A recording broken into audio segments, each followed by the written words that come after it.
What up, YouTube? This is your boy Ligo, one half of Enduo. As I am here to talk about an announcement trailer that came out last week. That's pretty good. I'm gonna talk about the background about it, but like I said, I'm happy that it got announced and it's good that it's coming out for the fans who wanted it. I am looking forward towards this. Not hype, but looking forward towards this. It's a sequel to Project X Zone, which is Project X Zone 2 or Cross Zone 2, whichever way you want to pronounce it. So I want to talk about it because there's a lot. I've got some questions of people saying you talk about a lot of stuff behind the scenes and stuff like that. Well, let me tell you a little behind the scenes of Project X Zone 2 and the development and how things going on. Right now, if anybody out there never checked it out, Project X Zone came out in 2013. Very good game. It's basically a kind of sequel to Namco X, which had Capcom and Namco guys in the crossover. Namco Bandai basically did this setup. The fighting system is made by Brand Presto. They're the ones who developed the fighting system. Also, Monolith Soft is also let's put it this way, they're co-developers of that fighting system. And now Monolith Soft is belong to Nintendo. But that kind of style of turn-based action input button to get the highest combo to keep your person juggling in the air, that was basically between those two developers creating that style. Because while Brand Presto did it for Namco X, the same thing could say Monolith Soft, as they developed the game and did Project X Zone, they did the same kind of setup. Now Brand Presto is basically incorporated into Namco Bandai now. They're part of that system now. So it's cool to see that Monolith Soft and Namco Bandai come together to perfect perfect the battle system. Cause now the battle system before that, let's go to SRW Frontier, Endless Frontier, where you saw when people fight against you. In Project X Zone, they just came up and hit you, so you like a quick base. It just goes between it, you get hit, you're done. They don't show their flashy moves unless it's like a boss battle or something like that. In the other game, they showed you everything, which was kind of cool to see people's moves. But again, they try to streamline it as fast as they can. Is it repetitive? Yes, but they're trying to streamline it as fast as they can so you get back into playing the game. So that came about. I'm happy that game came about. The license fees, everything was all straight. Everybody wanted to do that. So 2013, they released that game. Of course, me and Katie, we got the special edition version with the disc, the gameplay, a figurine, blah blah blah, all that stuff, and which is good. And I would say that's the last game I did pre-order in 2013 because I wanted the figurine and everything else. But the funny part about it, I pre-ordered it, the price didn't change. Unlike you getting $10, you gotta like, oh, it's $60 plus $20 for the DLC and this figurine. No, it was still $34 at the time. It was no difference. You had to pre-order to get the special. You didn't have to pre-order. You still got the same game. That was the difference. That's why I was cool with that purchase of pre-ordering it. Anyway, beyond that, so that game came in Japan. People liked it, but it didn't do as great as they thought it would have been. Now it came to America and they exploded way beyond what they're supposed to be.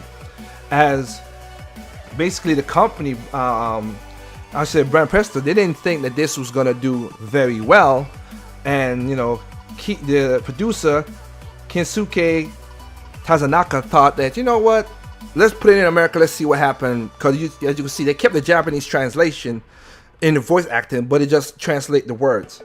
And lo and behold, it sold very well in America. Sold over 400 units, which is a success for the 3DS in the way this game is developed. Because Brand Presto and Monolith Soft, they know the system, so it don't take them that long to develop or make it very cheap because it's their own engine, it's their own style of development. Now the game has sold close to 1 million. Worldwide, which is good. I mean, that is 3/4 to 1 million. Like right now, it's about 750,000. 750. I'm sorry, my mistake with the numbers. 750,000 units sold all over the world. That includes digital sales. That includes everything. Cause it's a cool game. If you have a chance, there should be demos on the eShop. Still, I don't know if they're still on there, but there should be some demos on it. You can check out and see if you like the gameplay or not. Now, the thing I want to talk about is The trailer that you've seen on the screen right now is being looped over again, of course. But the trailer you're seeing right now, that trailer was done for last year. That trailer was supposed to be a sequel for last year. That game's supposed to come out. With Capcom going through their crap and Sega going through their crap with downsizing and not standing up to their money, they are trying to make Namco Bandai and Nintendo pay a lot of money for licensing fees, and that's what hold the game up from not coming out last year. The game should have been out last year. It didn't came out because Sega wanted more money for their license that they have, and same thing with Capcom. Now around about November, Capcom reneged and said, okay, we're gonna do this, we're gonna give you a license since we made a little money off of it, and it's that everybody likes that we're using X and Street Fighter and blah blah blah, and it's doing good. Now Sega was the one who was holding out, and luckily a month ago they reneged on it. Looking for like I said, my boy told me what's going on, and he told me that they reneged too, and they said, okay, you know what, go ahead, we let it go. So again, the game was basically almost 60% developed and ready for last year to release. But because of, again, behind the scenes publishing and licensing fees and royalties and all this stuff, it held the game back. And that's the next thing, that's the thing I was trying to put on to people out there when they talked about Nintendo or even Sony and Microsoft. Again, the reason why Sony only has 100 games on their PlayStation Now that you could play is because they cannot hold the contract and the licensing fees from the PlayStation 2. That's the problem. And Nintendo has the same problem too, because again, it depends on the contract, the royalties. You have to pay certain people royalties back then. I know that too, because when I worked on EA Games, they have to call me directly and say, hey, we're doing this game over again. We need you to renege or resign or go over the contract for the royalty fees. They have to do that. That's the behind the scenes. A lot of people is not knowing what's going on. So that's the stuff behind the scenes a lot of people don't know. I just wanted to tell you, I am very, like I said, I am happy that this game is coming out. It looks very good. It's something that I think should have came out last year when it should have. But you know what? Let's see if the game sells as good as it is. I think it gave people a break to say, you know what? Oh, this is coming back. And again, for anybody out there I've seen a couple of videos of people saying, Capcom, why are you doing this? Why don't you bring it to the consoles and everything else? Capcom's not publishing in this thing. It's Namco Bandai who's publishing it. And of course, Nintendo as well too, because they're doing it because Monolith Soft is owned by Nintendo. Brand Presto and Monolith Soft are the developers of the game. And Brand Presto, of course, have done many games on the PlayStation 2, which is good. That's the next game.